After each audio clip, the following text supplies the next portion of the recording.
Hello everybody, this is advocate Vaibhav Chitlangia and आप सबका स्वागत है हमारे इस वीडियो सीरीज में जहां पे we are discussing about different career options in law. ये वीडियो इस सीरीज का 7th वीडियो है एंड आज जो हम लोग डिस्कस करने वाले हैं उसका नाम है intellectual property specific law firms. तो ये होता क्या है, नाउ सी, आज के दिन में जहां पे इतनी ज्यादा क्रिएटिविटी है हमारे आसपास, इतने ज्यादा मूवीज बन रहे हैं, बुक्स लिखे जा रहे हैं, ट्रेडमार्क्स बनाए जा रहे हैं, तो इंटेलेक्चुअल प्रॉपर्टी जो होती है उसकी वैल्यू और ज्यादा बढ़ती जा रही है। एंड इंटेलेक्चुअल प्रॉपर्टी एक ऐसा डोमेन है जो एक बहुत ही डिफरेंट डोमेन है as compare to the other domains under law. तो कई सारे इंडिया में लॉ फर्म्स ऐसे हैं जो स्पेसिफिकली इंटेलेक्चुअल प्रॉपर्टी से ही डील करते हैं। अगर आपको इंटरेस्ट आता है कॉपीराइट्स, पेटेंट, ट्रेडमार्क्स, इन सब चीजों में, तो आप बहुत आराम से एक इंटेलेक्चुअल प्रॉपर्टी लॉ फर्म में जाने का सोच सकते हो। It's a very very very good career option.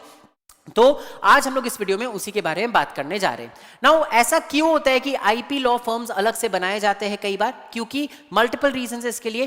पहली बात तो इंटेलेक्चुअल प्रॉपर्टी के जो लॉज है इंडिया में बहुत डिफरेंट तरीके से डील किए जाते हैं as compare to the other laws.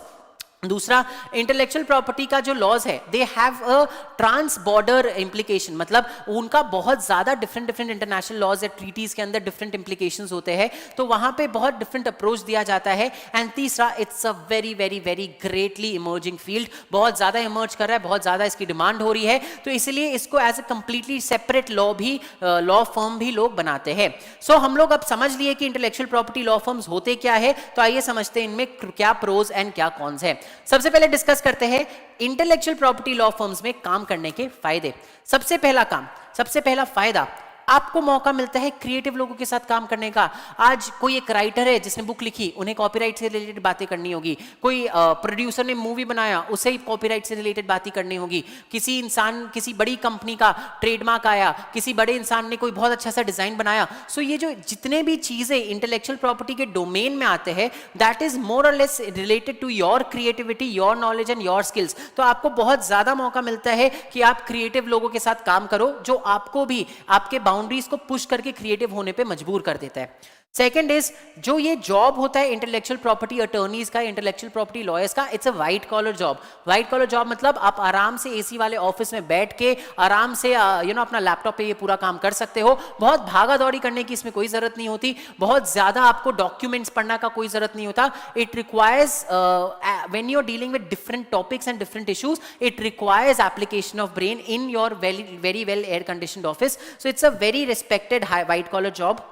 Now, जैसा कि हम आपको बोले थे, इंटेलेक्चुअल प्रॉपर्टी में बहुत ही ट्रांस बॉर्डर इंप्लीकेशंस भी होते हैं। आज जितने भी इंडिया में इंटेलेक्चुअल प्रॉपर्टी लॉज है वो सारे टेरिटोरियल है नेचर के। सो अगर मान लो इंडिया में किसी ने कोई वैक्सीन इन्वेंट किया या बनाया, तो उसको इंडिया में तो उसके लिए पेटेंट राइट्स लेने ही पड़ेंगे, बट उसको दूसरे कंट्रीज में भी जाके पेटेंट राइट्स लेने पड़ेंगे।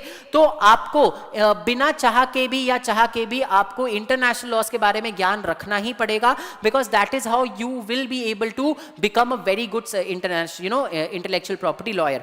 एंड लास्ट, ये एक बहुत बहुत बहुत बड़ा इमर्जिंग फील्ड है। Every day, every second day कुछ ना कुछ नया हो रहा है इंटेलेक्चुअल प्रॉपर्टी के फील्ड में। एंड देयरफॉर जितना बड़ा इमर्जिंग फील्ड, उतने ज्यादा लोगों की जरूरत, एंड यहाँ पे बहुत ज्यादा आपको डिमांड है फॉर गुड लॉयर्स। सो यहाँ पे जॉब मिलने की पॉसिबिलिटी कंपैरेटिवली थोड़ी इजी हो जाती है अगर आप ये चीज दिखा सकते हो कि you are a specialist in intellectual properties. ये कुछ फायदे थे इंटेलेक्चुअल प्रॉपर्टी लॉ फर्म्स में काम करने के, बट जहां फायदे होते हैं वहां नुकसान भी होते हैं।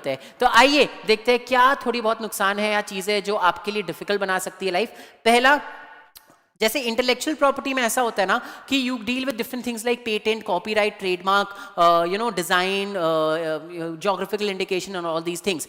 जब तक आप इन सब चीजों के साथ डील कर रहे हो तब तक लाइफ बहुत इंटरेस्टिंग रहेगी। बट अगर मान लो आपने बहुत स्पेसिफिकली पेटेंट फाइलिंग ही सिलेक्ट कर लिया एंड आप दिन भर बैठ के पेटेंट्स ही फाइल कर रहे हो, तब वहां पे एप्लीकेशन ऑफ माइंड बहुत ज्यादा होता नहीं है, बिकॉज पेटेंट के लिए फाइल करना या ट्रेडमार्क के लिए फाइल करना is very very very monotonous. सामने से आपको फॉर्म मिल जाता है, आपको बस डिटेल्स भर के उसे फाइल करना होता है। So there is a chance कि आपका काम थोड़ा मोनोटोनस हो जाएगा अगर आप सेम टाइप का काम करते रह रहे हो। सेकेंड, जैसे कि ये एक लॉ फर्म है, आईपी लॉ फर्म ही है, but compare to the other law firms जो कॉर्पोरेट वर्ल्ड में काम करती है, टैक्सेशन वर्ल्ड में या लेबर वर्ल्ड में काम करती है, स्पेसिफिक जो आईपी लॉ फर्म्स होते हैं उसमें पैसा थोड़ा सा कम मिलता है. आई एम नॉट सेइंग कि बहुत कम मिलेगा, but compare to law firms कम मिलेगा. You will be able to lead your life very comfortably, but luxurious life जो एक लॉ फर्म में मिलना चाहिए वो आपको शायद नहीं मिल पाएगा. एंड द लास्ट इज, आप इतना ज्यादा घुस जाते हो इंटेलेक्चुअल प्रॉपर्टी लॉज में, बिकॉज वो अपने में ही इतना बड़ा डोमेन है कि कहीं ना कहीं कुछ सालों में आपका बाकी लॉस जो है उसका नॉलेज डस्टी हो जाता है, आप उनके बारे में चीजें याद नहीं रख पाते हो, एंड वहां पे आपका नॉलेज कॉम्प्रोमाइज हो जाता है. इंटेलेक्चुअल प्रॉपर्टी लॉयर्स जो होते हैं उन्हें दूसरे लॉस के बारे में ज्ञान रखने का कोई पॉइंट है नहीं, तो आप प्रैक्टिस में भी कभी उन लॉस के बारे में पढ़ोगे नहीं, एंड धीरे धीरे you start forgetting about those loss. तो आपके दूसरे लॉस के जो है नॉलेज वो थोड़ा कॉम्प्रोमाइज हो जाता है. ये है कुछ फायदे एंड नुकसान of working in an intellectual property law firm. But ये सब सुनने के बाद अगर आपको ऐसा लगता है कि this has picked your interest and आपको यहीं पे जाना है, तो आइए देखते हैं अपने को क्या क्या चीजें दिमाग में रखनी चाहिए when we are working for an intellectual, when we want to work for an IP law firm.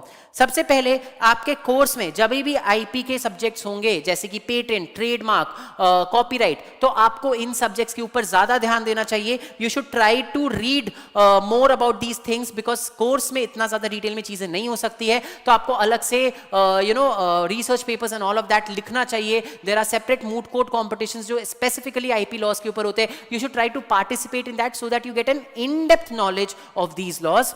Secondly, जो आपके आईपी लॉ फॉर्म्स है वो बहुत ज्यादा इन नंबर नहीं है इंडिया में. They are very very very specific and very less in number. तो आपको पहले से रिसर्च करना होगा कि आप किस लॉ फर्म में जाना चाह रहे हो, उसके रिक्वायरमेंट्स क्या क्या है, कैसे टाइप का काम होता है. तो आपको लॉ फर्म्स के बारे में पहले से रिसर्च करके रखना होगा. रिसर्च करते वक्त you should also make sure that आप उन्हीं के पास इंटर्नशिप कर रहे हो, because that will give you an idea कि ये फर्म कैसे काम करता है, and if you really want to work there in the future also. And the last is, it really helps अगर आप ऐसे नीश एरिया के लिए डिप्लोमा या सर्टिफिकेट कोर्सेज कर लेते हो. आज पूरे भारत में बहुत सारे इंटेलेक्चुअल प्रॉपर्टी के डिप्लोमास होते हैं, बहुत सारे सर्टिफिकेट कोर्सेज होते हैं. तो यू शुड ट्राई कि आप ऐसे कोई कोर्सेज एडिशनल क्वालिफिकेशंस ले लो, बिकॉज अगर आपको इन डेप्थ नॉलेज चाहिए किसी एक पर्टिकुलर नीश एरिया में तो वो इन एडिशनल कोर्सेज के थ्रू ही मिलता है.